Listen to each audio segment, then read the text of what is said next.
welcome to my video. Thank you guys for allowing me to have a break over the Chinese New Year. I just took a small break after a month of uploading to spend some time with my in-laws on their national holiday. But now that's all said and done and the break is over, it's time to get back to work. And we kick off this upload with a video talking about DSLRs, and in an age of Sony A1s and A7Ss and Nikon Z7s and so on.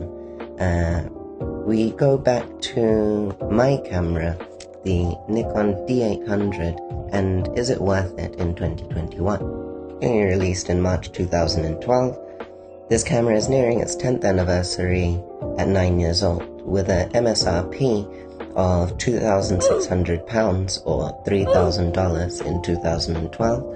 This was at the top of Nikon's prosumer range, which means that it was just before their cameras like the D4, which were used for things like sport photography at football games, but at the highest end of their consumer category.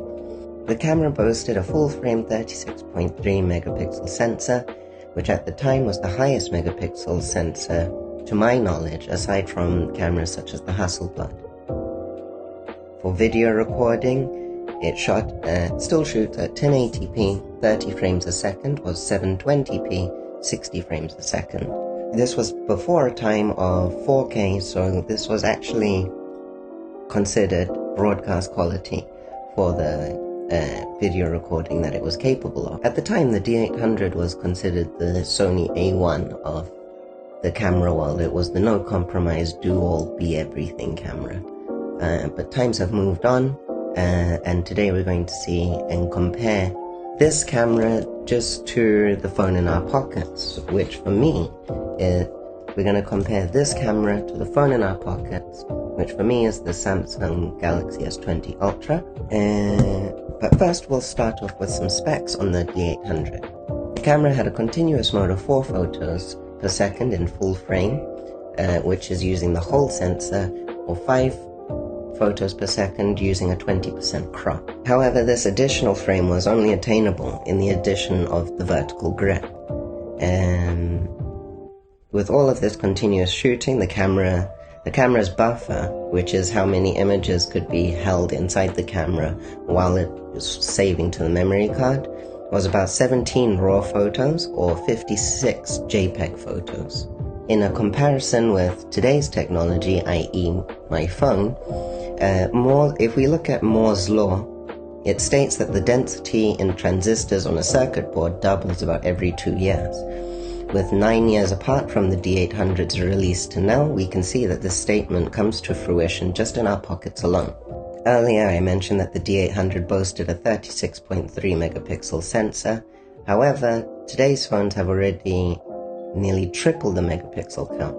However, I did some quick maths, and for example, the S20 Ultra has a 108 megapixel sensor.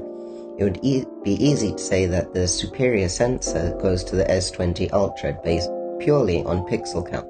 But it would be fair to say for the D800 to remember that the pixels on the S20 Ultra's sensor are 4 times smaller, coming in at 1.4 nanometers, which is actually 50 times thinner than a human hair. Whilst the D800's pixel size comes in at 4.87 nanometers, which is 14.4 times thinner than a human hair. This means that the S20 Ultra has nearly 3 times more pixels that are 35.6 times smaller than the D800 on a sensor that is 19 times smaller. Technologically, and in coordinates with Moore's law, this is very impressive, but from a photographer's point of view, this means that less and less light is being exposed to those pixels, which means worse low light photography, less dynamic range, and we can see if we have a comparison between the two cameras, I'll put them on the screen, we can see just how they fare in low light. Now, in today's smartphones, that we tend to use the term computational photography, meaning that AI inside the phone is looking at the photo and figuring out and tweaking a lot of things for you, whereas the D800 doesn't have that. And we're seeing that more and more with phones being able to have features such as night mode and portrait mode with only one lens to blur out the background. But all of this means that while the D800 is lower in pixel count, in my opinion, it is actually a higher quality photo in the end. It is higher in picture quality and low light ability. And lastly is price. With the S20 Ultra costing about £1,100 at launch, let's do a quick Google. On Samsung's website, you can get a S20 Ultra for about £600, and on eBay, you can also get a D800 for roughly the same price. Now, what you get in exchange for these is vastly different, but from the previously discussed points, I still think that if you're looking for a camera that can shoot better photos for photography alone, then I would still go and grab a bargain with the D800. It's 1/4 of the price of its MSRP since launch. Since 9 years ago, it's now dropped to 75% of the price, which is annoying and disgusting, but just how technology goes. But at the same time, for the same price on the S20 Ultra, you get a lot more features packed inside a small form factor. We can go over more on this in a later video, but for now, I think this video is long enough, so I'll be sure to be posting more about this type of comparison between the S20 Ultra and the D800.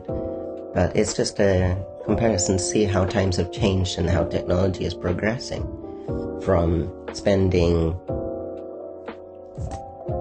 a combination of a camera and a lens right here, which is the 24-70 2.8, being £7,000 at the time of purchase, to £1,000 in your pocket. What is the difference in the capabilities of each? So, thank you guys for watching. I hope if you liked it, drop a like. If you really liked it, subscribe. And if you think anyone else could find this information useful, be sure to share it to them as well. I'll see you guys in the next one.